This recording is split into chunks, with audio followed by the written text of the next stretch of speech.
Hello everyone, my name is Andrea Mallea and I'm a master student in the monogastric nutrition laboratory of Dr. Hans Stein at the University of Illinois. And today I will share with you the results of one of my experiments about the inclusion of corn protein in diets for weanling pigs. This presentation took place at the XXXVIII Spanish Feed Industry FEDNA Congress on December 13 of 2023. Corn protein is a co-product from the dry milling ethanol industry. However, only the starch and other fermentable carbohydrate fractions of corn is converted to ethanol, and therefore the remaining protein, oil, fiber, and ash can be concentrated in co-products. The most used corn co-products are the distillers dry grains with solubles, or DDGS. However, with the use of new technologies, a post-distillation separation of protein from the whole distillage utilizing only mechanical separation can be made, obtaining a new co-product with approximately 50% of crude protein. This new co-product is called corn protein. The high level of crude protein in corn protein made this ingredient a good option to be included in diets for swine. However, when nutritionists formulated diets for pigs with corn protein, there was a reduction in growth performance of those pigs. A reduced final body weight, average daily gain, and average daily feed intake were observed. For that reason, the researchers looked at the amino acid composition of corn protein compared to other protein sources, as soybean meal. In this slide, we have in the x-axis soybean meal on the left side of the screen, and corn protein on the right, and in the y-axis, the concentration in percentage. We can see that the concentration of lysine in soybean meal is higher than in corn protein.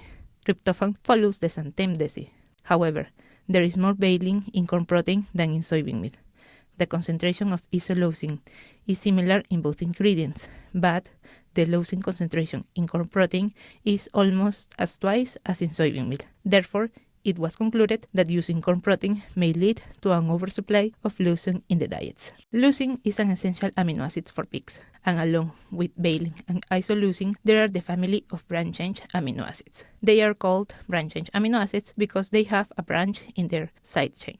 Because of this similarity in their structure, they share the first two steps in their catabolism. We have the BCAA being absorbed in the small intestine and transported to the liver via hepatic portal vein. Then, all the excess of amino acids that were now used for protein synthesis will be transported to the skeletal muscle, where they will be deaminated by the same enzyme, BCAT. And the result will be these three keto acids, KAB, KMCP, and KAC, depending on which amino acid they came from, and then those branch-chain keto acids will go back to the liver, and another unique enzyme will convert those keto acids in metabolites that can be further metabolized. The key point is that we have two enzymes that work on all those three amino acids.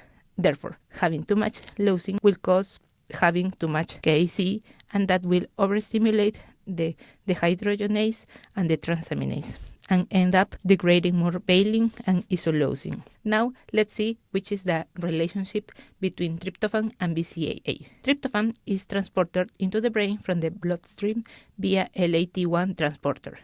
In the brain, tryptophan is the principal precursor for synthesis of serotonin, and serotonin plays a key role in regulation of feed intake. However, leucine uses the same transporter as tryptophan, meaning that when there is too much leucine, it will compete for the same transporter. As a result, there will be less tryptophan in the brain, and therefore less synthesis of serotonin and a reduction in the feed intake. Therefore, the hypothesis of this experiment was that corn protein can be included in diets for weanling pigs if these diets are supplemented with extra valine, isoleucine, and tryptophan, without having any negative effects on the growth performance or blood characteristics of pigs. 10 experimental diets were formulated. There was a control diet based on corn and soybean meal and 2 basal diets. The basal diet 1 had a 10% of corn protein and the basal diet had 20.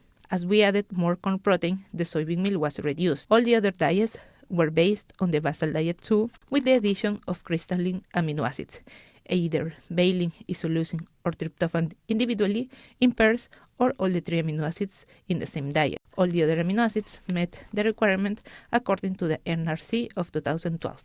A total of 230 weanling pigs with an initial body weight of 6.24 kilograms were used. They were 8 replicates per treatment divided into 2 blocks. There were 2 phases. Phase 1 was from day 1 to day 14, and phase 2 was from day 15 to day 28. At the end of each phase, the pigs and the feeder with the leftovers were weighed and recorded. 2 blood samples were taken from 1 pig per pen on day 14 and day 28, and fecal scores were visually assessed every other day. With the data obtained, the average daily gain, average daily feed intake, and gain-to-feed ratio was calculated. The plasma obtained from the blood samples was analyzed for blood urea nitrogen and albumin.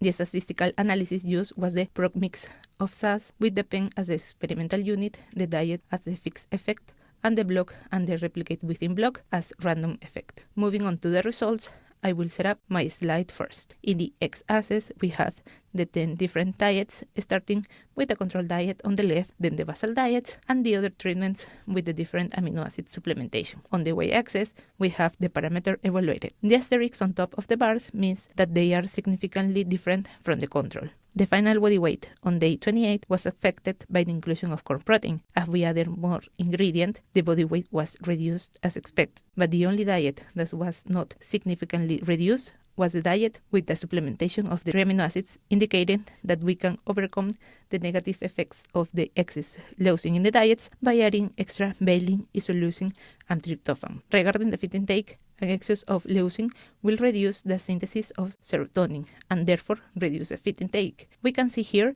that the reduction of feed intake as the corn protein increase in the diets was as expected. However, adding only tryptophan may not be enough to overcome the negative effects of excess leu. Therefore, the supplementation of these 3 amino acids is necessary to increase the daily feed intake in weanling pigs. There was no significant difference regarding gain-to-feed ratio. There was a little bit of variability, but no difference. There was a significant reduction in fecal score as corn protein was included in the diet when compared to the control diet. A lower number is better because it means that the feces were most likely to be normal. The blood urea nitrogen is an indicator of efficiency in protein synthesis. A lower value will be better because it means that the diet had a better amino acid balance and therefore there was a lower deamination. The lowest blood urea nitrogen was when we added the 3 amino acids, meaning that this diet had the best balance of amino acids for protein synthesis. Albumin is a protein that transports the nutrient in the blood. It means that pigs fed the diets that were significantly different to the control diet were not as efficient in nutrient transportation as the pigs fed the control diet or the diet with the 3 amino acid supplementation.